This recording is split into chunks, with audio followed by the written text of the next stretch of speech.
Hey everyone, Yoyston here, and I hope you all are doing well, wherever you are in Middle-earth. Today I have with me two great men, incredible actors, and brave hobbits. Dominic Monaghan and Billy Boyd, my friends, thank you so much for being here, and welcome to YouTube. How are you both doing today, and have you had your second breakfasts yet? I'm well. I actually think this is my second breakfast. There you go. This morning I had a bowl of Magic Spoon cereal, chocolate and peanut butter. It was nice, with oat milk. And then I've got this, which is kind of a spicy mango smoothie, and these ancient grains. And this is the breakfast after my breakfast. So I think this is my second breakfast. Well done. Thanks. Wow. I've not had mine yet. I had for my first breakfast, I had a bagel, half with butter. So the bottom half was butter. Right. In fact, the top half was butter. Almost lied there. And the bottom half was honey. Wow. I didn't put them together. I ate the butter. Right. Then I ate the honey. And then to me, that feels like a full meal. You've had like a main, you've had a pudding. I felt quite good about it. I love bagels and I love honey. But I have to say, I'm not sure about honey on a bagel. Have you ever tried it? I haven't. I'll make it. Sounds amazing. I mean, it sounds like the food of the hobbits has really evolved. Oh, yeah. We do eat quite hobbity stuff. Lots of fresh vegetables, fruits, things out of the ground. We're both big fans of nuts and berries. Oh. So, yeah, we are quite hobbity. The good stuff. Yeah, I would expect nothing less. So yeah, before we jump into the questions here, so Dominic, I know you made some Instagram videos every day last year during the quarantine, at least during that early part. I get the similar kind of vibes from the podcast, like from those videos. And I just wanted to say that, like, I watched a lot of those. Those were great. It really gave hope during that kind of dreadful period of time. I think the podcast will be similar to that, where you guys are giving hope to people. It's always good to hear your voices, right? I mean, you've already made me laugh like 10 times this morning. So, yeah. So I don't know if that's going to be like a lot like that, the podcast with your videos last year. I mean, I think there's some similarities, of course. 50% of the show is me. Billy and I are both quite positive people, and I don't necessarily.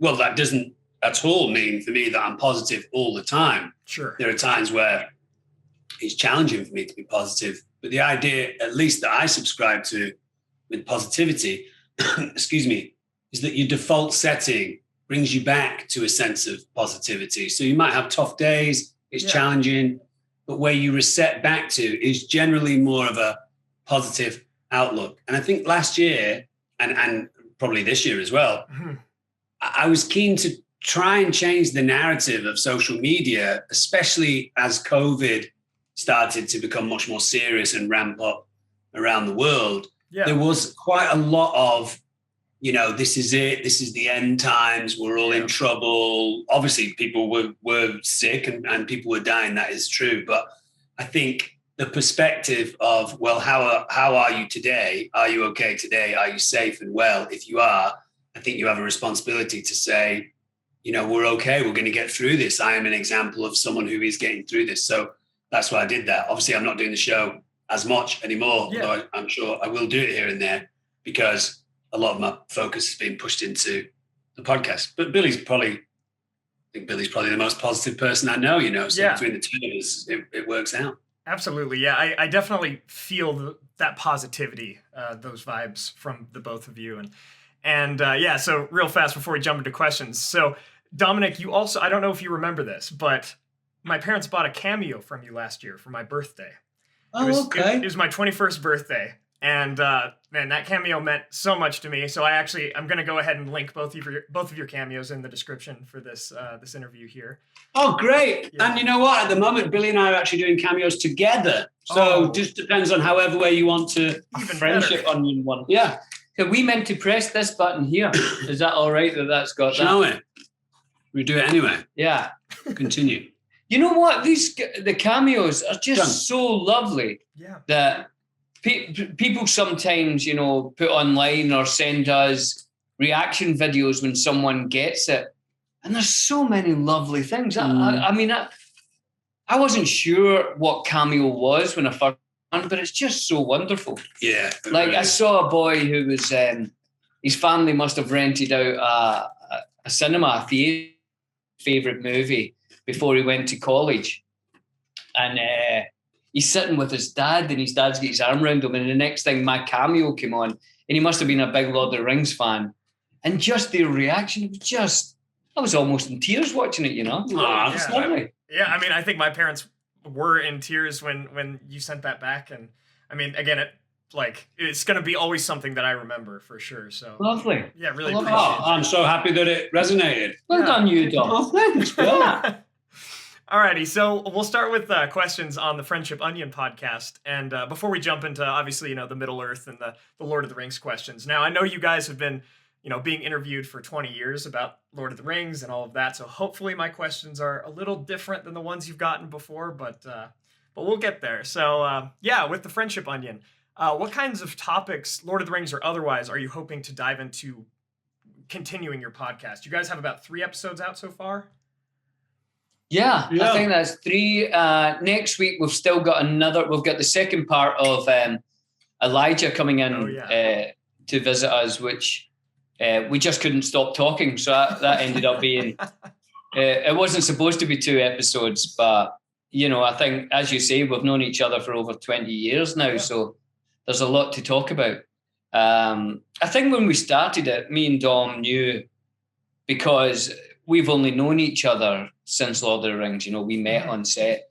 So there's no real discussion that we jointly have shared without Lord of the Rings being in the sort of our universes, Mm-hmm. So Lord of the Rings is always part of it, but it's also other things, what else are we watching? What are we reading? What are we listening to? There's always a food segment, which we never thought, but people are saying is very Hobbity. I thought about that. But, so we always try, what we want to do is try food from all over the world, just to open doors and about travel and stuff, So I think we'll talk about anything, but Lord of the Rings will always sort of be there and be central because it's such a big part of our lives together, Yeah, absolutely. Absolutely. So you guys are 3 episodes in. How do you like podcasting so far and all that stuff? I'm sure they don't have you on editing, but the rest of the recording and all of that, how has that been for you? We give notes, obviously. We get a chance to listen and watch the podcast before it goes out. And if there's anything in particular that we want to give notes on, then we give notes. But it's great. I mean, I think, Billy and I spend a lot of time together, hanging out, chatting, whatever, having a glass of wine, having a cup of coffee. We get into, any random conversation that a pair of friends would do.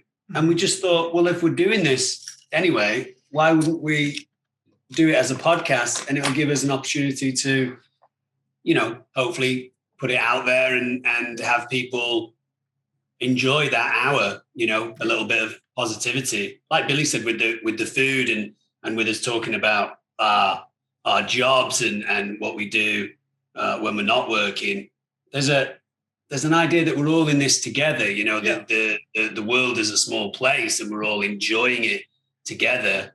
Billy and I have been lucky in our jobs to travel to a lot of different countries and, been lucky enough to realize that, really everyone just wants to kind of get along, have enough food for themselves and their family and be safe and well and happy and be nice. And I think that little hour that you spend with us just having some fun and goofing off might allow people in these slightly tumultuous COVID times to realize, okay, I've got an hour where it's just hanging out and letting some steam off, Yeah, absolutely. And also sharing things. I think Dom was like, early on when we were talking about this, he was always very keen that we sort of share the show with the listeners. It's not just us. So if the listeners have ideas of, oh God, you guys should be listening to this, or try this food. I'm in Thailand and we eat this, have a try at this, that we're all kind of in it together.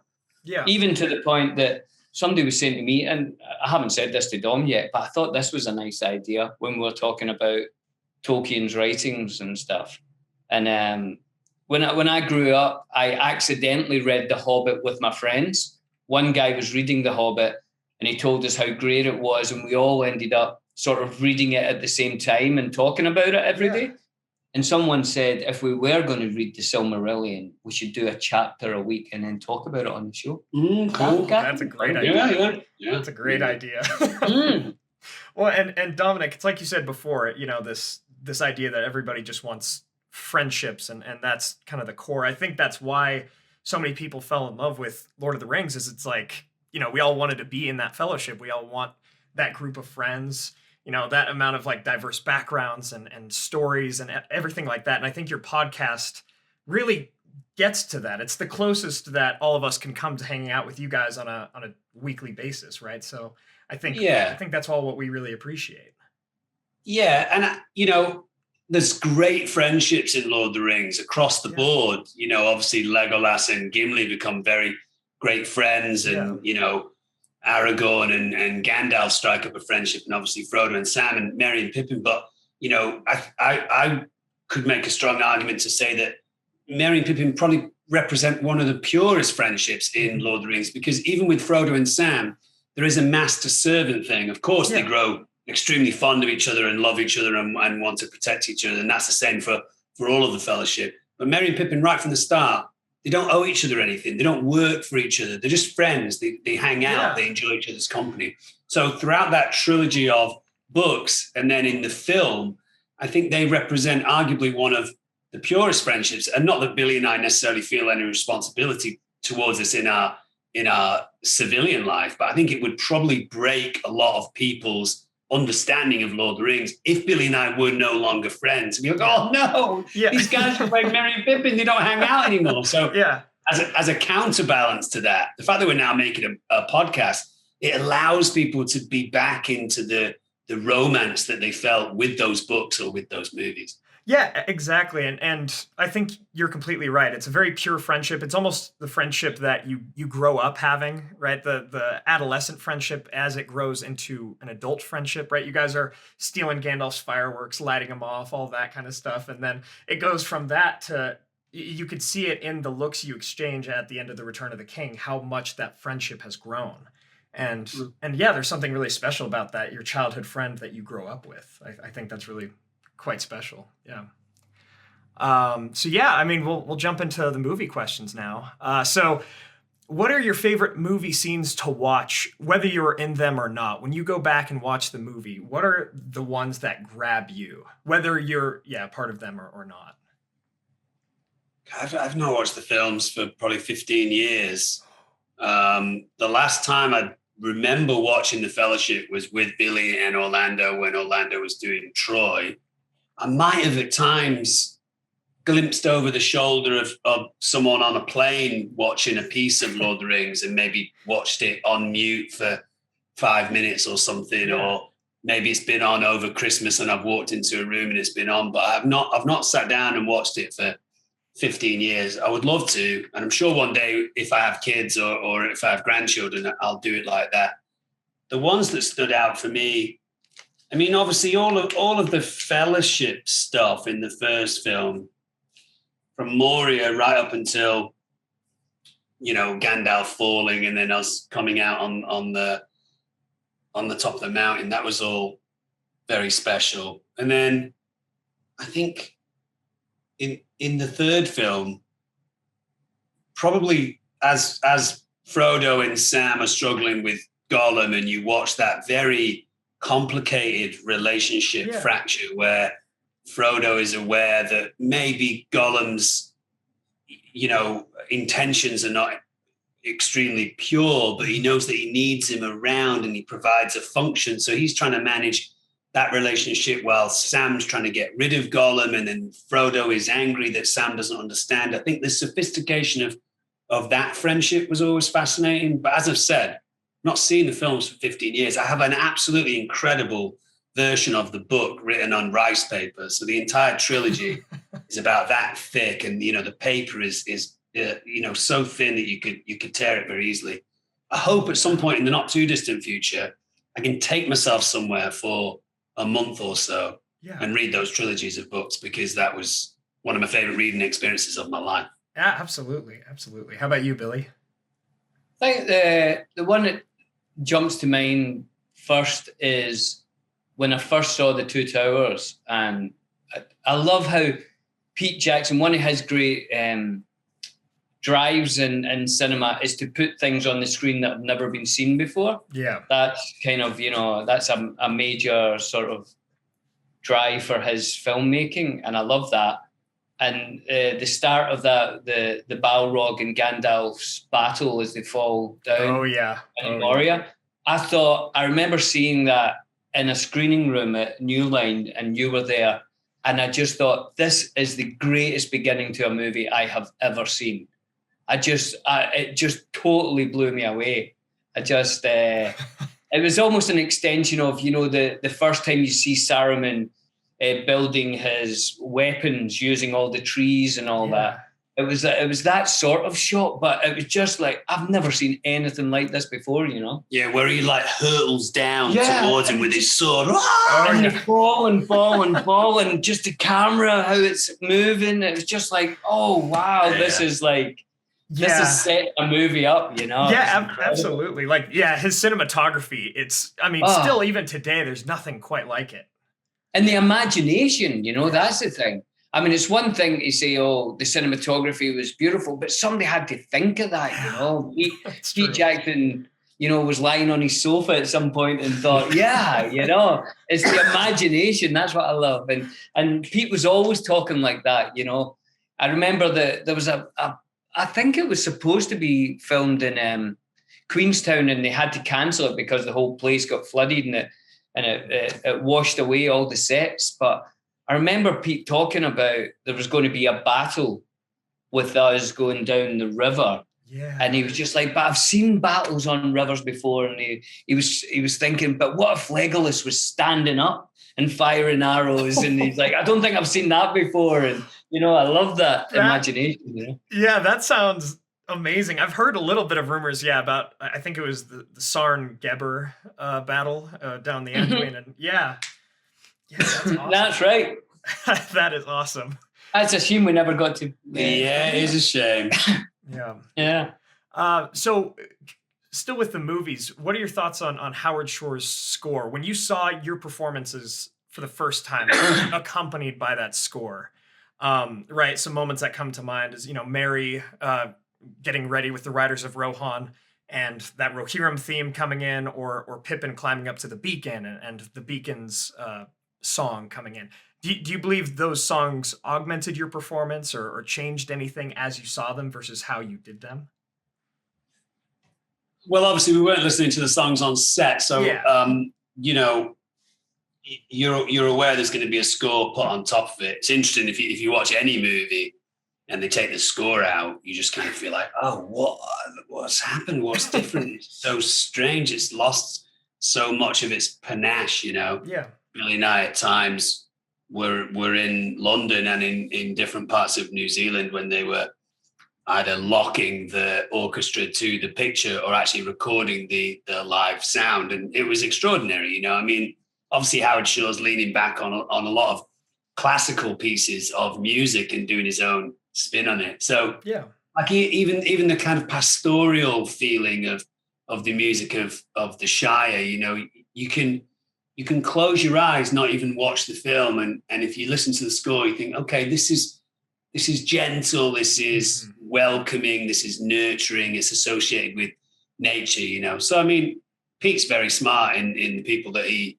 employs, he brings people around him that are extremely talented at the top of their game. And the work of Howard Shore, I think, was recognized pretty accurately by the Academy in terms of his work. And it's beautiful. It's absolutely beautiful. Yeah, absolutely. I think probably for me, my favorite score of any movie ever. I think there's a lot of scores that have just, maybe an incredible melody or something that just fits beautifully a certain song or whatever. But I think no one has ever created a whole universe basically of melodies and harmony and worlds the way that Howard Shore did there. I think he was right at the top of his game and writing stuff that is just mind-blowing, to be honest. And I remember speaking to him, and he says he worked in an old-fashioned way. He would write the melody. He would then, with pencil and paper, write the harmonies and all the parts. Wow. Just mind-blowing to think that he did that. Wow. I think it's almost unbelievable what he did, I think. Yeah. Well, and Billy, you had, a part in that with Edge of Night and with The Last Goodbye. I love The Last Goodbye. I covered it on my channel last year and made a cover it with my brother. And yeah, that was a lot of fun. Nice. I'll need to listen. Oh, yeah. Thank you. But yeah, I mean, so I know with Edge of Night, you took some of the Hobbit walking song from Three's Company and the Fellowship of the Ring. So how did that come about? Well, it came about really. Howard Shore was actually going to write the melody for that as well, and they were just asking if I wanted to sing it, and I said, "Yeah, I'd love to." And then they changed the filming schedule, and they were filming it in sort of 3 days instead of 3 weeks. Yeah. And they said, Howard Shore is absolutely, engulfed with everything he's doing. He's in New York. Do you think you could write something? We know that you write. And I said, yeah. And I remember being in the house I was in New Zealand and thinking, God, what will I write here? And I wanted it to have a sort of Celtic feel because of the way we went with Pippin. And I always liked the idea that the Tooks had their own land.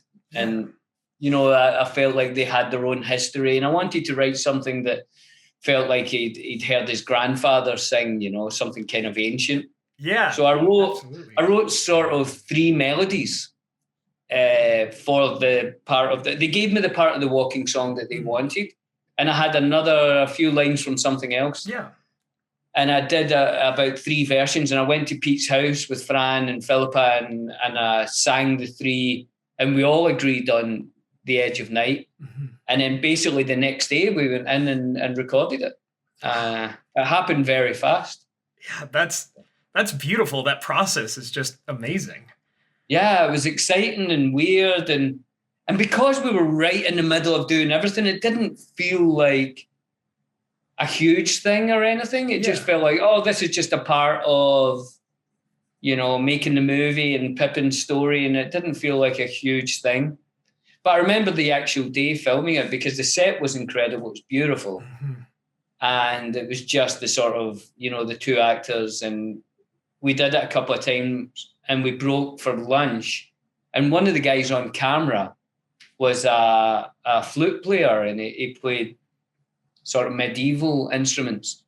And he said, that you've done that in a key that's correct for medieval instruments. And I was like, to be honest, no, I didn't. And he went home and brought a flute in and he played it on this sort of medieval. Yeah. That's I think crazy. They have some behind the scenes footage of that on the actual day that I came up with it. This is just like you channeled it. Yeah, just kind of, yeah. Amazing. Just one of those things that just came together perfectly, I guess. Right? Yeah, it was nice. And then we couldn't use the sound because it had wind machines and all that on the day, so they had to re-record it, as we did with a lot of the dialogue as well. Yeah. But so we'd organised a day to re-record, but we were recording for the video game the night before. Oh, so we're doing all the over this way, fight those orcs, help me, and all that. So I couldn't sing the next day because my voice was gone. Oh no. And they said, we'll pick it up, another time, don't worry about it. And by the time they picked it up, I was back home and the orchestra was in Abbey Road. So we went to Abbey Road and I sang it with the orchestra. Wow. With the orchestra coming in at the end. Yeah. And so I sang it a cappella and then in the correct key so that the audience, the orchestra came in at the end. And then me and Dom had a look around Abbey Road and pretending to be the Beatles. Oh yeah, right? Running up and down the stairs and that. Yeah, that's amazing. It's so funny how that song, how it, the life that it's had. how it got me to Abbey Road even for that alone, it was worthwhile, Oh, absolutely. Well, so you mentioned, it's a good segue. You mentioned the recording for the games, right? So I think it was Battle for Middle-earth 1 and maybe some others. What was that process like? Well, we were kind of bonus characters, I think, right? I think so, yeah. I think you could play Legolas and Aragorn and Gimli and Gandalf, and then I think Frodo and Sam turn up in a couple of levels. But I think Merry and Pippin were kind of bonus characters for when you finish the game. You unlock them, and then you can play them in different ways. Obviously, kind of scrappy characters that run around, have a lot of dexterity, but not like super bruisery characters. So I think the other guys, Ian and John and Vigo probably had a little bit more work to do, but we just spent, from my recollection, kind of half a day just basically screaming stuff and shouting stuff and doing general things, and it was kind of the start of the new kind of modern gaming, because when I was growing up, gaming was really quite basic, and then suddenly when EA showed us stuff, we went up to San Francisco to their offices, didn't we? And they started to show us what they were doing, and it's pretty mind-blowing even back then, what they were doing early 2000s. So, where gaming has got to is crazy. It's absolutely crazy. But even those are still held as classics. I mean, a bunch of my YouTube subscribers, we get together once a month on my Patreon, and we'll just play Battle for Middle-earth, and then I hear you guys and your old voice lines like all over the place and everything, and it's just so much fun. Nice. It'd be good to play it. I've never played it. Oh, really? Yeah. Yeah, it's a lot of fun. Probably bring you both back to that time as well. Yeah, I bet it would, yeah. Oh, yeah. So you both did The Lord of the Rings towards the beginning of your acting careers. What does it feel like 20 years later to still be highly regarded by these roles? And what are your favorite and also least favorite things about having been in such a cultural blockbuster? I think, most actors don't get remembered for anything that they do, And so it's nice to be remembered for something. And even better than that, remembered for something that you remember so fondly and that you love. And so for that, I'm so happy that we did it. There's not really many downsides other than I think when we were first getting cast after Lord of the Rings, a lot of people, including casting, thought that we were tiny. Like, we're kind of smaller men, I suppose, but the people really thought we were, under 5 feet, Wow. So that was the only thing. Yeah. I remember a few people, they would love you for that, but they just feel like, and you're like, what size do they think we are? Yeah. There really is no downside. Like Billy said, I think someone had said to us when we were doing some interviews for the podcast, the exact same thing that Billy said. Not only will you have done something in your career that people will remember, but it's a commercial hit, a critical hit. Yeah. It's still relevant nowadays. People care about it. It's still in the zeitgeist. It changed, movie history in so many ways. So it's a slam dunk in that regard. There's slightly irksome things, but they're not like a nightmare. It's more funny than anything else. I think a lot of times in interviews, even if Billy and I are not being interviewed for Lord of the Rings, we're interviewed for a separate project, they will tack on the back of it, I've got a couple of burning Lord of the Rings questions that I've always wanted to ask. Is that okay? And you say, yeah, of course, ask me whatever you want. And a lot of times the person will say, this is a question that you've probably never been asked before. I really want to ask you this thing. And you think, okay, here comes an original question. And unfortunately, nowadays, because it's been 20 plus years, and I don't want to put you under any pressure here, but there's hardly anything that we've not been asked about Lord of the Rings, So, answering the same question over and over again can become a little bit of a challenge. But I mean, you just have to try and find a way to make it interesting. Yeah, absolutely. Again, another good segue with these next questions. I'll really try to get in there and do something new. So You two perhaps know the minds of Merry and Pippin, the psychology of these two characters, better than anyone besides Tolkien and Christopher Tolkien themselves. I want to get your insights into those mindsets. So we'll start kind of a little more surface level before we dig deeper. What are your favorite things about your characters, like personalities, and each other's characters' personalities? And what are your favorite parts of the character arcs as they happened in the movies? Yeah, I get confused now, and I think Dom's right. It would be nice to go back and read the books, because it's been quite a few years since I've read the books as well. And I get confused what's Merry and Pippin from the books and Merry and Pippin from the movies. I think we try to keep as much of the books in there as we could. Yeah. But obviously things have to change filmically to make it make sense when there's so many characters and so little time to tell people's stories, and you have to make real kind of character choices and, you know, story beats that might not be there in the book, or not as big a moment in the book. Sure. So I would definitely say there are two different things, but we tried super hard to make it work for both of them. So I'm mainly, I think, talking about the film, but I really love how Merry and Pippin try to look after each other, you know. Mm-hmm. And I love Pete Jackson's idea of Pippin finding Merry on the battlefield at the end, after 3 films of Merry really trying to look after Pippin. Yeah. And try to get him back to the Shire, and try to get him to understand how huge this thing is, and how that sort of changes at the end, and Pippin says, "I'm going to look after you," you know, is, I think, a really lovely, and even though it's not in the book, it sort of tells the Merry and Pippin story really well, I thought, that little change. Yeah, I really like that. Mm. Yeah.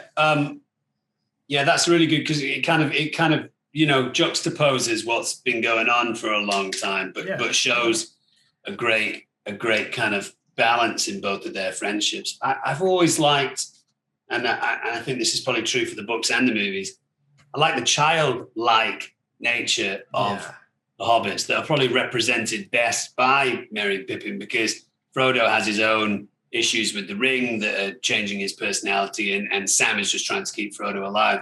And it's not childish, it's childlike. You know, they're keen to be in the moment. They're keen to enjoy the fruits of their labor. If they found a great meal, then that's it. They found a great meal. Oh, yeah. They're going to eat. They're happy in that moment. They're keen to play. They're keen to laugh and have jokes. I mean, I think there was, you know, there's the moment in the first film where, you know, they're throwing rocks into the body of water. And they're just doing that just because they've got a little bit of time on their hands. Okay, we'll have a rock throwing competition, you know, or like having little toy fights with Boromir, or really, really embracing and enjoying, you know, the feasts that they find themselves in. And then also when things get tough, completely existing in that moment of strife and stress and feeling it completely. I also love the fact that all of the Hobbits, Frodo and Sam included, completely disregard being talked down to by anyone. You know, people say, "Oh, well,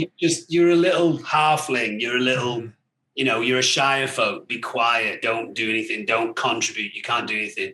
But they say, "No, that's not true at all. I can do something. I'm here to do something. I have a voice, I have a body, I have a story, I can do something." And Frodo, Sam, Merry and Pippin across the board in those books and in those movies are always being told, you're a side character. You know, we're just trying to look after you. You don't have a huge amount to contribute. And they're consistently proving the doubters wrong by doing amazing things. Yeah, absolutely. And that's part of my next question is, you know, in a world of ever-changing roles and archetypes, especially those concerning heroes in film, what role do you believe hobbits as heroes play in today's media? Do you believe that your performances as Merry and Pippin have almost made a new sort of archetype, a hero archetype for characters in film and books today? Well, Stephen Colbert interviewed us before Hobbits a while ago, and he made a really interesting point, which I think we all knew, but we kind of forgot. He had said in the books, humans are like 8.5 feet tall, 9 feet tall, and they live for hundreds of years. Elves live for thousands of years. They're eternal. They can only kind of die in battle or die of a broken heart. The dwarves are these tanks that can take so much damage. It's almost as if the hobbits represent a more human thing that we can relate to. They are vulnerable. They do feel things. If you stab them, they will bleed, type thing. So I think they represent all of the kind of frailties of a human. I think Tolkien had said that. Is that Tolkien that said hobbits are humans with all of the cynicism taken out? I think that was me. Oh, was it? Yeah. It's very quotable. Yeah, I like that.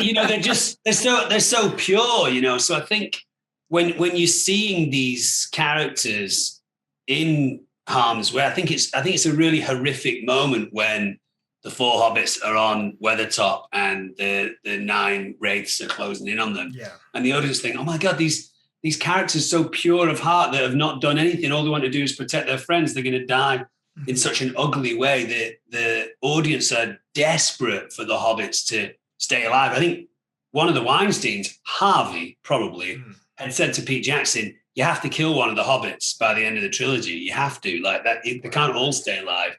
And I think Pete quite rightly pushed back and said, well, first of all, they don't die in the book. Secondly, this is the emotional heart of the movie. Yeah. For all of this work that we're asking the audience to do, we can't just pull a piece of the heart out when really they're not living by the sword and dying by the sword. They're just there trying to help out their pals, Yeah, absolutely. Yeah, absolutely. Completely agree. What are your thoughts on that, Billy? Yeah, the idea of what's the stereotype of heroes and things. Yeah, it's a good question, actually. Thank you. Because,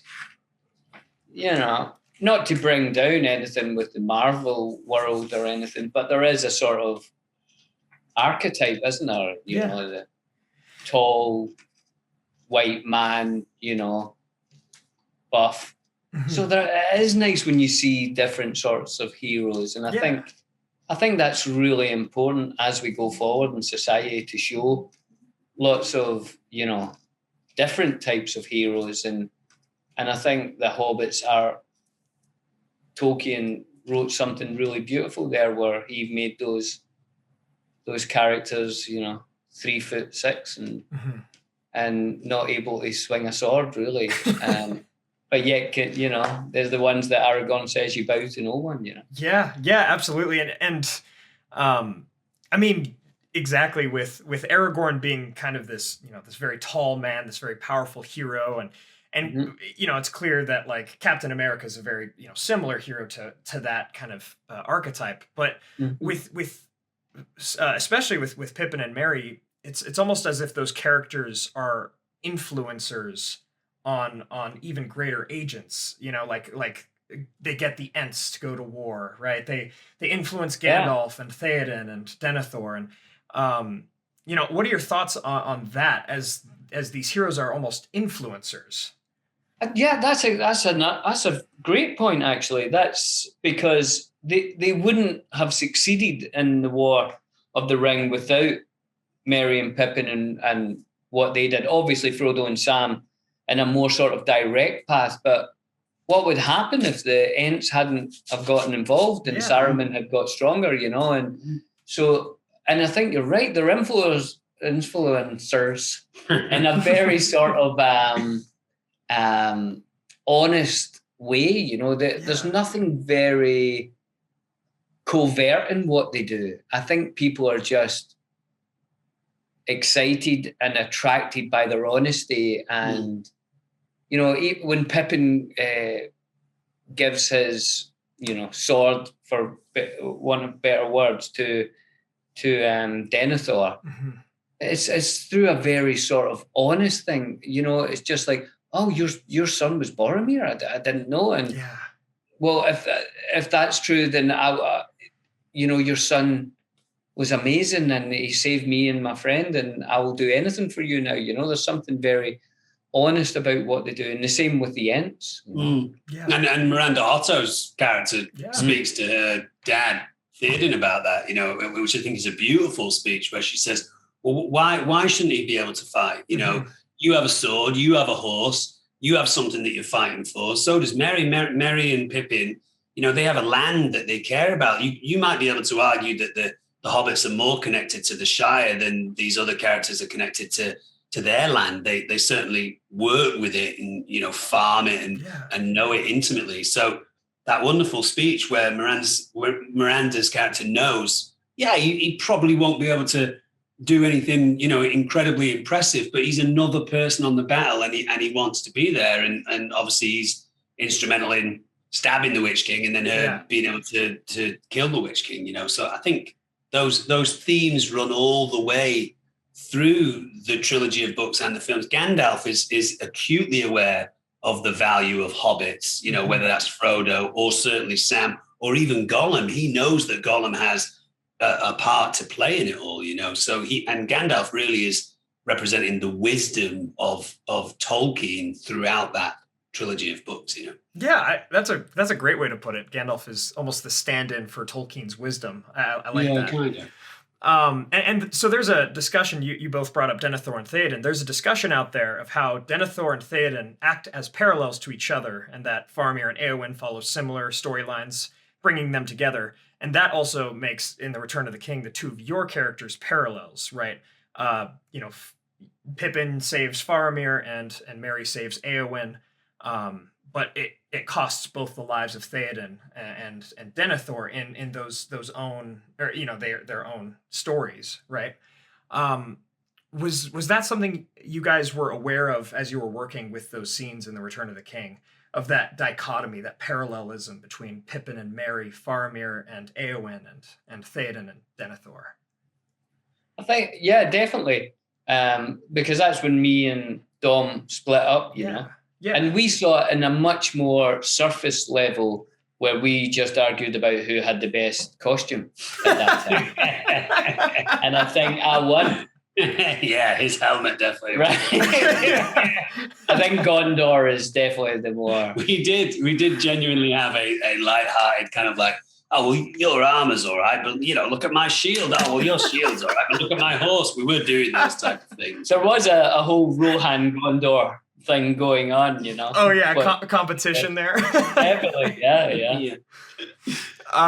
So what do you feel that your characters of Merry and Pippin have brought to you know, today's culture? I mean, we talked a bit about those archetypes of heroes and everything, but specifically your portrayals of these two characters that are different than the other kind of characters that we get. What do you believe that your versions of these characters have brought into today's culture? Well, it's a tough question. There's a lot going on there, but I mean, one of the things that I love a lot is, you know, maybe on social media you might get contacted by someone who says, you know, it's my friend's birthday and she's the Pippin to my Merry, or you know, we spend time together every whatever, any opportunity that we get, and we drink tea and eat cake, and you know, we get into mischief, and she's the Merry to my Pippin. There's a lot of comparisons of great friends in real life saying that they are each other's Merry and Pippin. And I think I'm sure Elijah and Sean get the same thing. I think the difference, as we touched upon earlier on, the difference between Elijah and Sean is it's very clear very quickly that the weight of the ring has compromised Frodo's personality. You know, he's not able to attach himself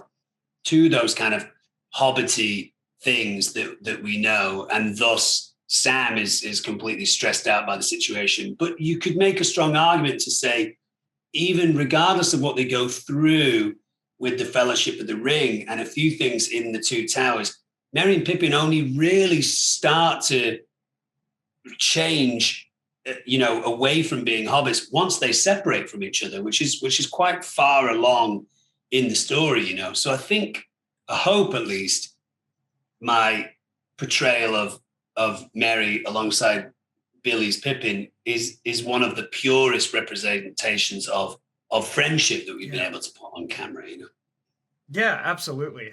I completely agree. And I mean, you guys, you said it before. It's like if you weren't friends or as close in real life, that would be tough for people to see, because you both are associated very heavily with your characters. And for everybody listening, I heard them coming in before we started the interview, and they're talking like friends, right? They're just joking around. They're laughing about random things. And I mean, it's great to see, because it's definitely there. It's definitely evident that some pieces of your characters remained with the two of you. Yeah, I mean, look, Billy and I are both professionals, and it's part of our job. If we didn't get along really well, or even if we didn't get along at all, we would have made it work, because that's why you get paid to go to work. Sometimes you work with co-workers that you're not super friendly with. It obviously makes it a lot easier that Billy and I enjoy each other's company. Even if we hadn't, we would have made it work. But it was just a fantastic either piece of chance or casting that, the two hobbits that were very connected in a very pure way seemed to kind of be like that off camera, But there's fantastic friendships on that film, Carl Urban and Vigo got on really well. And, obviously Sean and Elijah spent a huge amount of time with each other. We were very close with Elijah and Orlando and Sean Bean and Ian McKellen. Billy and I obviously spent a huge amount of time together, but, I think you probably saw in that Josh Gad charitable Zoom thing that we did, we were all so overjoyed to be in each other's company, even if that was on a computer. That probably lightened my mood for a month, just thinking about that interaction that we all had. So it is real, Oh, absolutely. If given the chance to play these characters again, is there anything that you would change or add to the movies, maybe a particular scene or a deleted scene that were not previously parts of the movie Pippin and movie Merry? I mean, we've always talked about the scouring of the Shire. We would love to have done that, but people already complained that there was too many endings to the film. So if we'd stuck a 30-minute scouring of the Shire, I think that would have been too much for people. That, for me, that would be, if it was just the story of the Hobbits, then that would have been the end of it. To see how they changed would have been lovely. But I totally understand why it couldn't be there. Yeah. I mean, outside of work, just in terms of my time in New Zealand, I would have woken up earlier on a Saturday, or on a Sunday, I should say, because we worked on a Saturday. We worked 6-day weeks. It was a non-union job, so we worked Saturdays.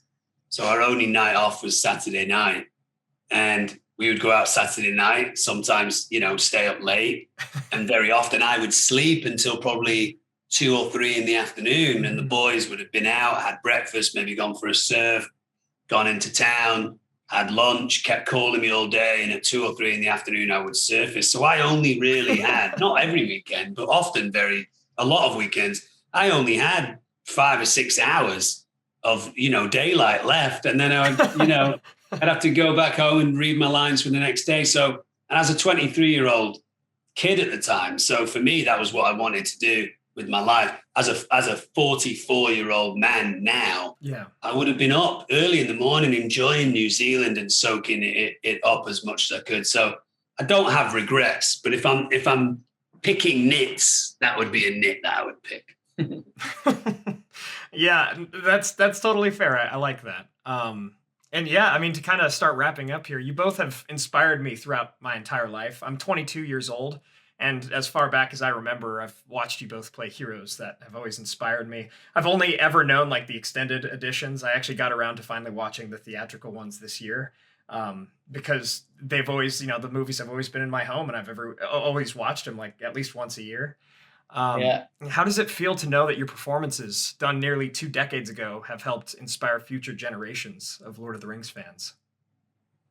It's probably the greatest thing about it is how it keeps reinventing or finding new audiences, and it's lovely, There's something really wonderful about someone saying, I showed it to my daughter last year, and now she you know, she's dressed as Eowyn for Halloween, and you're like, wow, it's wonderful, and it gets people to the books and the extended world of Tolkien.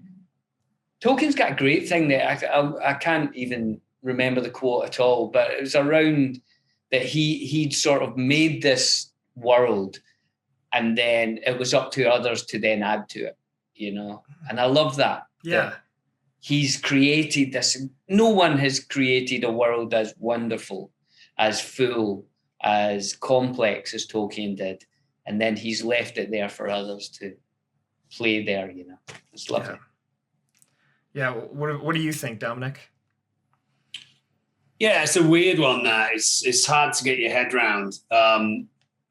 You know, I think Pete tells a story of a little boy coming on set with his parents when he was a tiny little kid. Yeah.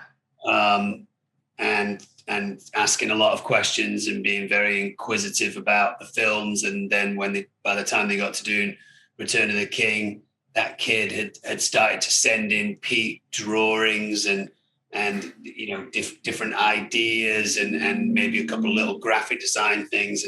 And that was Christian Rivers, who is obviously a filmmaker in his own right now. And I think there's probably hundreds, if not thousands, of stories of people around the world saying, oh, I love those films so much, I'm going to draw the orcs. And they draw the orcs and realize they've got a talent. And then they draw the Uruk and the whole fellowship. And from there, they do a degree course in art and all that kind of stuff. It's amazing and very, very humbling. You know, I think, you know, we made a film and we were so happy to make that film. But then, like Billy said, like Tolkien had said, it goes out and it's for everyone else then to make of it what they will, you know. And it's amazing to think that as time passes by, and this is very palpable, certainly for me, as each year passes by, or certainly each 5 years pass by, it's almost as if the films get bigger, you know. They feel like they have more of a weight, they have more of a gravitas in the film world, you know. So when they came out, it was obviously a big pop culture phenomenon and big hits and all that kind of stuff. And then probably a few years later, people thought, okay, I've seen a lot of Gollum and I've seen a lot of Gandalf, I'm going to give it a break now. But then as 10 years came around, it came back in a much more influential way, 15 years and now 20. So we'll see where we're at in 30 years. Hopefully we won't be dead. But I hope I won't be. I probably will. I mean, absolutely. You guys really helped get me and inspire me to where I am today. Because that's great, man. Yeah, thank you. I mean, Billy, it's like you said, right? Start with the movies, grew up with the movies, and then got more into Tolkien's legendarium, the fuller work, and now here I am making videos on YouTube for people to enjoy. And right? Yeah, I mean, I have to thank you guys. I really appreciate all your performances, that you guys still come around and you know, go on these interviews and talk to us. And yeah, so thank you so much, both of you, for being here and speaking with me today. It really means more than you know. Thank you very much. You're totally welcome. You're totally welcome. It's great. And if there's anything ever like that I can help you guys with, just feel free to let me know. I'd love to help. Thank you very much. Yeah. Thanks. And for all of those watching, thank you all so much for joining us on this adventure. Please check out the Friendship Onion. You guys are going to have a blast with it. And I know I have. It's been great fun to watch. And until the next adventure, my great friends. Hey, so I didn't want to end this video without thanking our patrons, our Valar tier patrons specifically.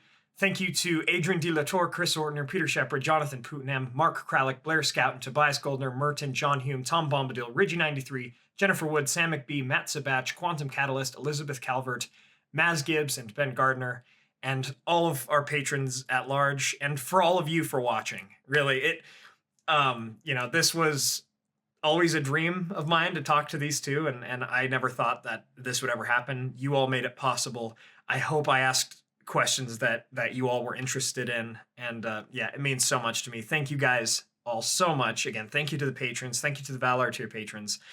You guys allowed this and made this happen. So really means a lot to me, and I really hope you guys enjoyed that interview.